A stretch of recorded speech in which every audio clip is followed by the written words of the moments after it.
Sen bana biliyorsan sen alırsın yoksa bana bir tane bulacaksın.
Açmasın.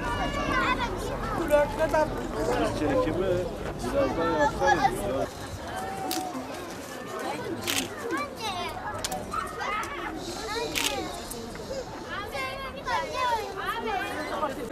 Halı oğlum gelse iyi olurdu. Gel dedim. Abi ben gideyim. Konuşuna konuş. Yok ben ne diyeyim? Sağ ol.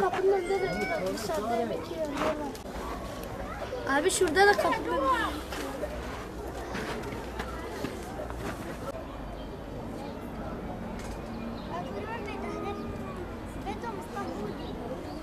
Deprem arasında ne oldu? Yer sarsıldı, biz hepsi dışarı çıktık. Korkudan dışarı çıktık, sonra da kendimizi burada bulduk. 9 günden beri biz dışarıdayız. 3 gün arabada yattık, ondan sonra da geldik burada çadırdayız. AFAD'ın çadırlarında kalık, geçimi de kendi imkanlarımızla yapık. Evler kontrol ederlerse biz gideriz.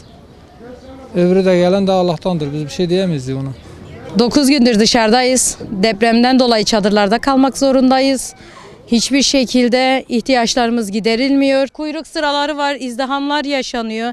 Yemekler bazen elimize geçiyor, bazen geçmiyor. Kendi imkanlarımızla çocuklarımıza bir şeyler hazırlamaya çalışıyoruz. Isıtıcılar hala gelmedi.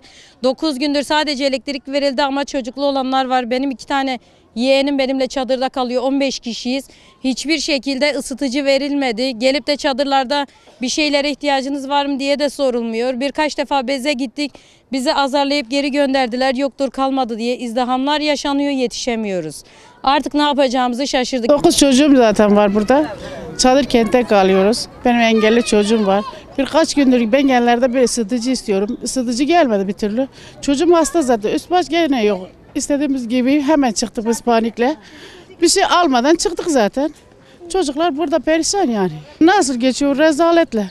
Çocuklar kuyruğa giriyor, yemek kuyruğuna. Şuradan burada bir çorba gönderiyorlar. Ya gönderiliyor, bazılarının eline geçiyor, bazılarının eline geçmiyor. Yardımlarımız çok düzensizdir. Daha gelmemiş, belediye de gelmedi. Daha bizim evlerimize bakmadılar, kontrol etmediler. Deprem olduğu günden burada. 9 gündür çadır kentteyiz. Çok şükür. Evimizde hasar yoktur ama azı çatlaklar vardır. Soba biz evde getirdik. Bazılar sıkıntılar var. Ama bazılarınki de evde hazır olanı getirdiler. Bizimki 9-10 kişi, bazen 13 oluyor, bazen de işe gidenler oluyor. O zaman idare ediyoruz. Birkaç gün yani çadır kentlere falan gidelim, oraya sığınalım birkaç gün. Çünkü çocukların da psikolojisi bozuldu. Bizim de hani ister istemez psikolojimiz bozuldu. Ondan sonra geldik. İşte birkaç günden beri buradayız. İnşallah yani temennim yani inşallah bir daha Allah göstermesin. Yani Allah hepimizi de korusun. Allah da yani yaralara acil şifa, ölenlere de Allah rahmet eylesin. İnşallah Allah yani bir daha bunu yaşatmasın bize. Deprem saatinde ben yatıyordum. Saat 4'ü 10 geçe falan. Birden deprem oldu. Biz de korkudan ne olduğunu bilmedik. O yüzden direkt sokaklara çıktık insanlar gibi. Tekrar eve girdik. Eve girdiğimizde tekrar bir deprem gene oldu. Ondan sonra parklara falan gittik. 2 gün parkta kaldık. Parkta aldığımız sonra ondan sonra buraya geldik çadırlara. Belediye getirdi bizi buraya çadırlara Kazıkent'te. Şu an çadırlarda kalıyoruz 10 günden beri. İnşallah tekrar deprem olmadığını bekliyoruz. Evlere dönelim. İşler açılsın.